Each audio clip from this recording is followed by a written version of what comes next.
Bonjour à tous et bienvenue pour ce nouvel épisode de la chaîne. Aujourd'hui, on a du travail ensemble. On va essayer de comprendre notre sol potager pour ensuite essayer de le nourrir au mieux, de développer un maximum sa fertilité. Le sol est extrêmement diversifié. Un seul centimètre cube et vous avez 1 million d'habitants qui creusent, qui meurent, qui vivent, qui transforment, qui minéralisent, qui travaillent, qui respirent, qui vivent. Parce qu'en effet, le sol est vivant. Il faut nourrir les organismes du sol pour qu'à leur tour, eux puissent nourrir nos légumes. Alors pour ça, comprenons que notre sol est constitué de deux mondes, le monde minéral et le monde organique.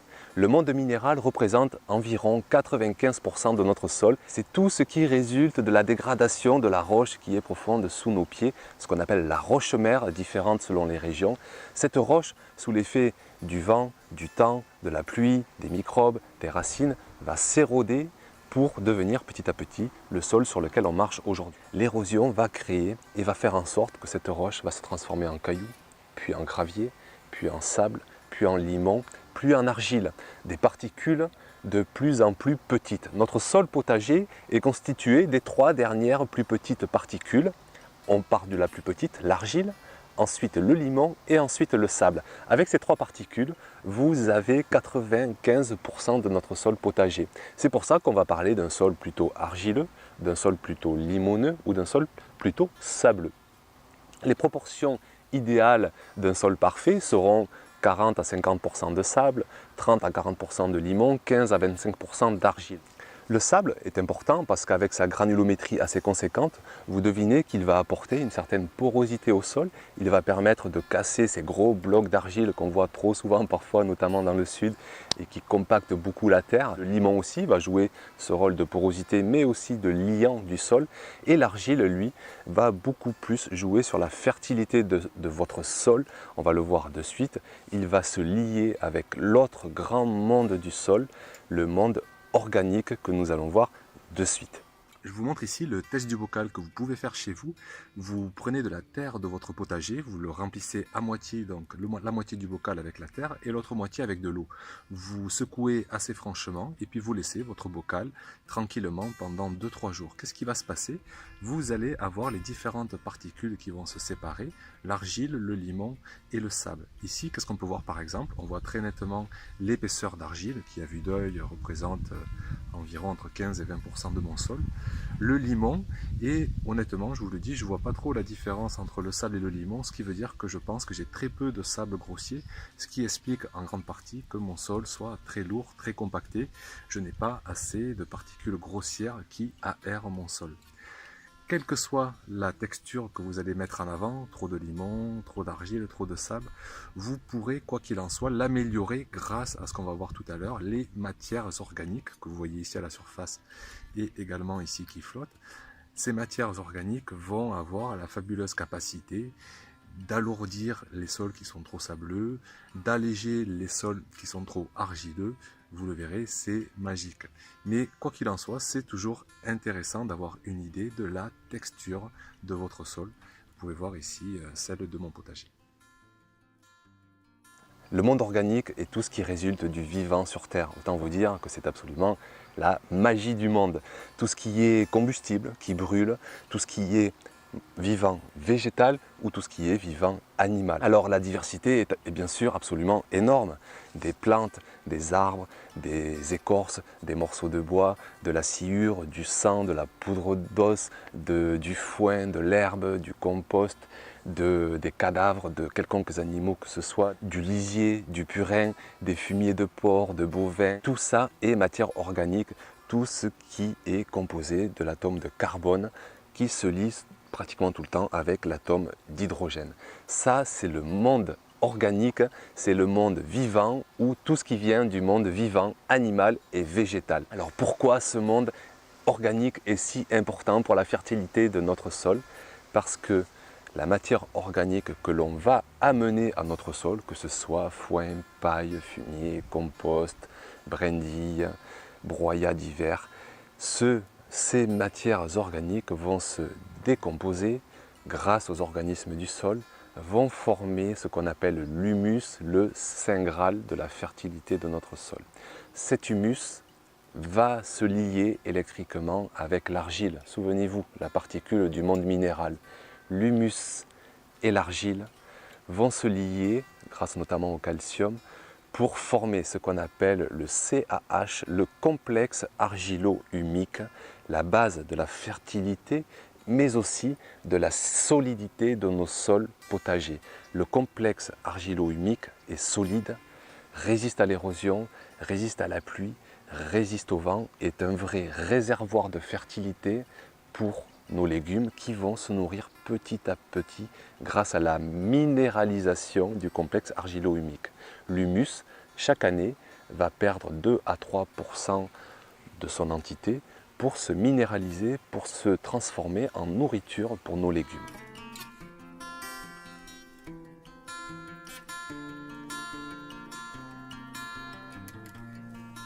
Maintenant, la question est de savoir mais quelle matière organique apporter à mon sol, parce que entre de la poudre d'os, des feuilles mortes, de la paille, de l'urine, du sang séché, il y a une telle différence.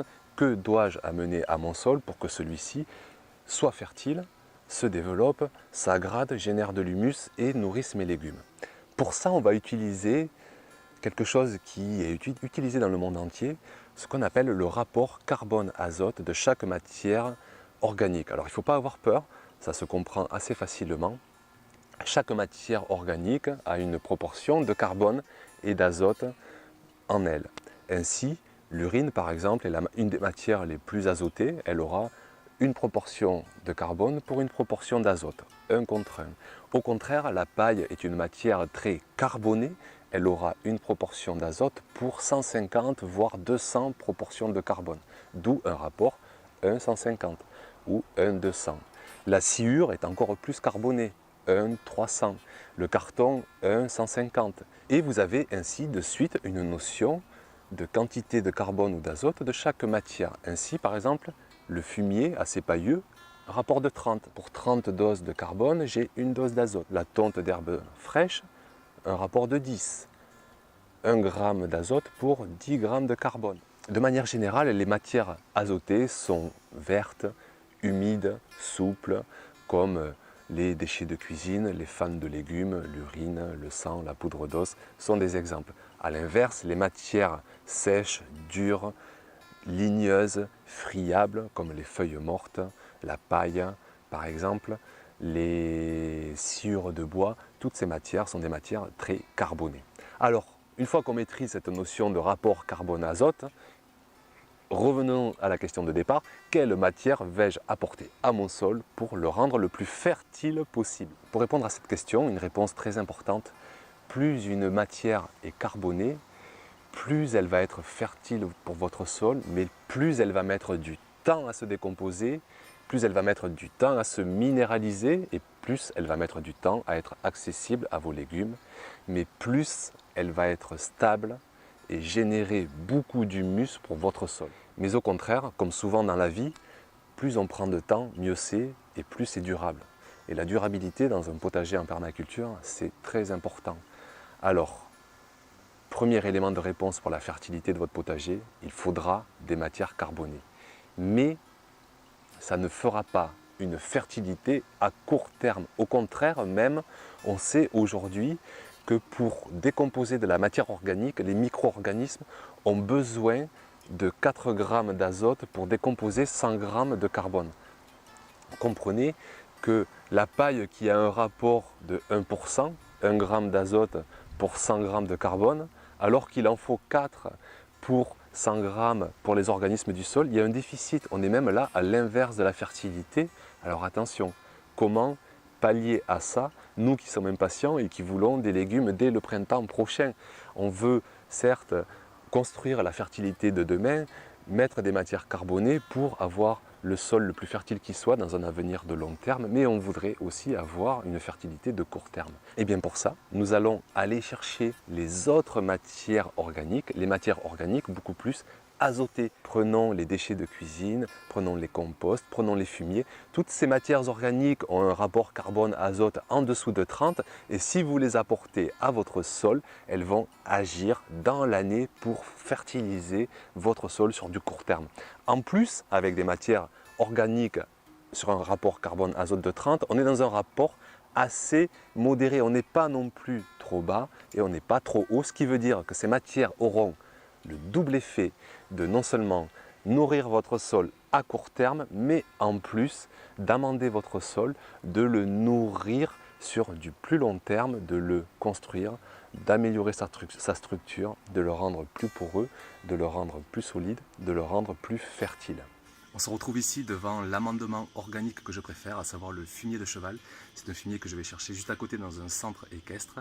C'est un fumier qui est assez pailleux, qui est déjà décomposé depuis, ou en tout cas qui est déjà vieilli depuis quelques mois et qui va encore vieillir 1 ou 2 mois avant que je ne le mette sur le sol pour préparer le printemps prochain. Ce fumier, qui est vraiment très léger, je vais améliorer la fertilité physique de mon sol. Je vais aussi améliorer la fertilité biologique parce que la vie microbienne, la vie bactérienne va se démultiplier.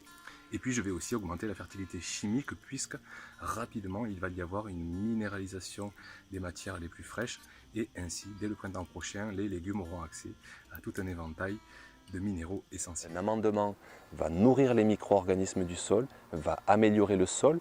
Un fertilisant va nourrir directement les légumes.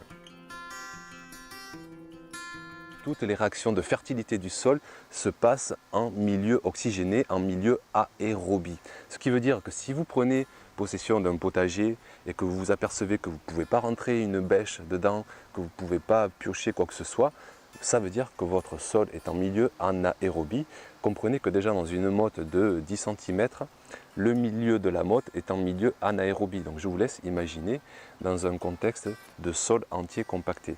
Dans ce cas-là, je pense qu'il ne faut pas se priver d'un décompactage, peut-être même avec un mot qu'on n'aime pas trop en permaculture, avec un motoculteur ou avec une motobineuse. Essayons aussi avec une grelinette. Mais si votre sol est très mal structuré à votre départ de vouloir faire un potager, si votre sol n'a pas d'oxygène, il ne se passera rien, il n'aura aucune capacité à digérer, à minéraliser la matière organique. Alors dans un premier temps, si vous débutez un potager, vous avez peut-être la chance d'avoir un sol vivant, ce qui est souvent le cas, qui est fertile déjà, qui est dans un mimétisme de contexte de forêt où tout se fait tout seul, mais vous avez peut-être aussi moins de chance et vous avez un sol compact. Ce qui dans ce cas-là, peut justifier une aération du sol. C'est ce qui se fait aujourd'hui en agriculture. Si on laboure, ce n'est pas non plus pour rien. Un des gros buts du labour, c'est d'aérer un maximum la terre, de l'oxygéner pour favoriser au maximum la minéralisation de la matière organique, la minéralisation via les légumes, les microbes qui vont fournir un maximum d'azote ainsi aux légumes. Donc, l'oxygénation d'un sol, on ne peut pas s'en priver. Si vous avez un sol trop compacté, utilisez une aide mécanique pour quand même l'oxygéner sur un premier temps. Ensuite, que va-t-il se passer? Les organismes du sol vont de plus en plus travailler, être en grand nombre, se proliférer. Les vers de terre notamment vont encore mieux labourer que vous, le sol, vont encore mieux oxygéner que vous, le sol. Tout se fait naturellement et vous n'avez plus à toucher le sol. Vous rentrez dans un cercle vertueux, magique, où les organismes du sol labourent à votre place. Donc pour ça, avoir un sol aéré tout de même à l'origine et puis ensuite le pailler de maximum de matière organique que vous avez dans votre environnement. Le sol a aussi besoin d'un contexte d'équilibre de pH pour se développer au mieux. Pour ceux qui ont une piscine par exemple, vous savez que le pH est très important et si le pH vient à varier rapidement, l'eau vire au vert. Si votre pH n'est pas dans un équilibre, vous aurez rapidement une vie microbienne qui va avoir du mal à travailler, qui va avoir du mal à minéraliser la matière organique et vous allez donc baisser votre fertilité. Le pH idéal en maraîchage est neutre, aux alentours de 7, voire très légèrement acide, 6,5. Et ce qui est très intéressant, c'est que les apports de matière organique ont la faculté d'équilibrer le pH de votre sol. Si vous apportez du fumier, du compost, du foin, de la paille, votre sol va s'enrichir petit à petit dans un bon équilibre de pH. Mais on va voir aussi qu'il existe des amendements, notamment des amendements minéraux, qui ont la faculté d'équilibrer votre pH. Ça peut être peut-être utile pour vous d'en utiliser pour vraiment favoriser au maximum la fertilité de votre sol. grâce aux amendements minéraux. Vous verrez, il faut des doses assez minimes pour vraiment faire un effet assez conséquent sur votre potager. Commençons par les amendements minéraux. Le premier est le basalte volcanique. C'est un amendement minéral très riche en oligoéléments, très riche en silice, très riche en magnésium. Il a la faculté notamment d'alléger les terres argileuses et puis surtout il revitalise au maximum la vie de votre sol en favorisant vraiment des conditions de vie très propices à vos micro-organismes. Vous avez aussi l'argile bentonitique. C'est un argile, c'est un amendement qui permet notamment d'alourdir les sols trop sableux. Souvenez-vous, les trois composants de notre sol minéral, sable, argile, limon. Pour ceux qui ont trop de sable, vous pouvez utiliser cet amendement pour pallier à cette trop faible quantité d'argile dans votre sol. Honnêtement, je ne suis pas spécialement pour ces amendements. Je préfère utiliser les amendements organiques que l'on verra tout à l'heure. Vous avez la chaux magnésienne qui est encore assez utilisée aujourd'hui, ou la chaux tout court, notamment sur des terrains qui sont beaucoup trop acides. Avec cet amendement, vous allez rapidement monter votre pH pour le rendre beaucoup plus basique, beaucoup plus alcalin. Voilà, je ne m'attarderai pas non plus trop sur les amendements minéraux. Vous pouvez en trouver d'autres. Vous pouvez, grâce à eux, modifier le pH de votre sol et vous pouvez, quoi qu'il en soit, vraiment améliorer le contexte de vie de votre sol. Passons maintenant aux amendements organiques.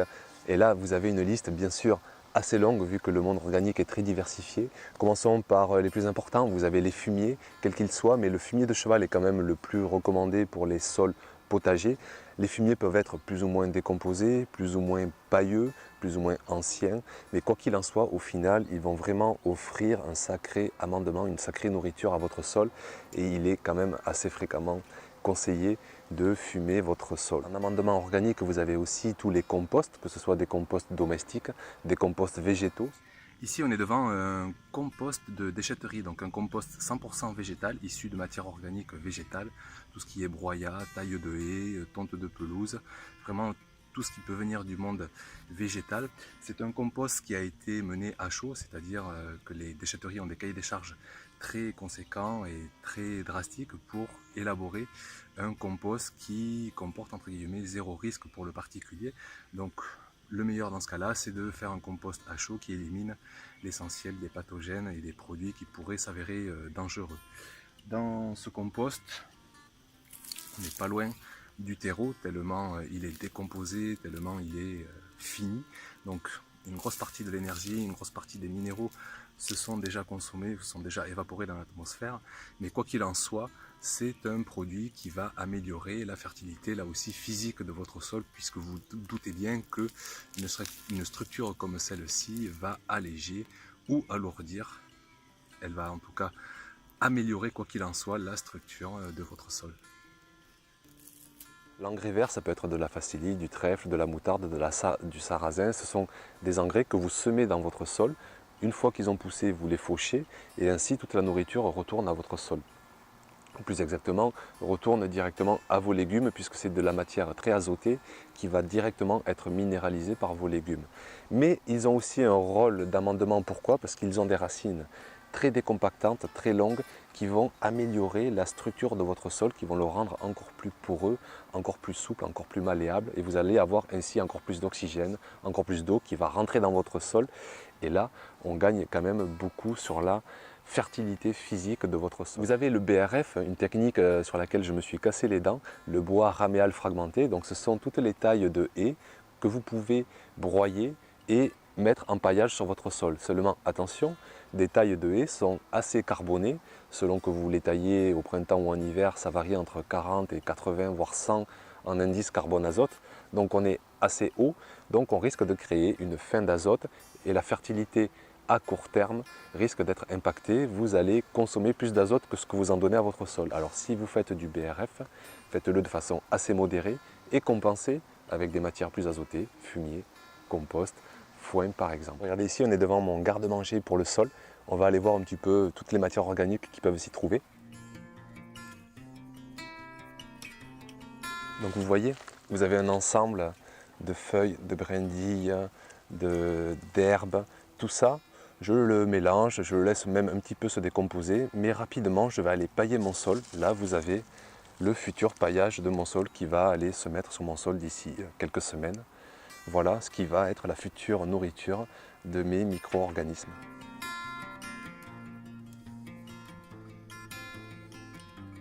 Alors je ne vais pas les lister parce que les engrais soient minéraux ou organiques. Alors des engrais minéraux, là c'est vraiment de l'engrais sous perfusion, souvent liquide, que vous diluez dans l'arrosoir. Tout ça va aller directement à vos légumes. Donc oui, vous allez booster la fertilité à court terme. Par contre, jamais de la vie, vous allez construire un sol, rien n'ira dans votre sol. Jamais vous ne construirez la fertilité de votre sol. Avec des fertilisants organiques, donc la différence est que ces engrais sont pas directement assimilables par le légume, ils vont se minéraliser petit à petit sur l'année, dans les mois à venir. Donc vous allez avoir une fertilité court, moyen terme sur l'année, mais là pareil, vous ne construirez en rien un sol fertile avec des fertilisants. Vous aurez un sol fertilisé artificiellement, mais pas fertile. Au contraire, des amendements. Je crois qu'on a fait le tour et j'espère que cette vidéo vous aura vraiment permis d'encore mieux comprendre votre sol potager, de mieux le nourrir pour avoir une fertilité maximum. Si vous avez aimé la vidéo, je vous invite à la liker avec le pouce en dessous. Ça me permettra d'avoir encore plus de visibilité sur YouTube. Je vous en remercie grandement par avance et puis je vous dis à bientôt pour une prochaine vidéo. Bye bye!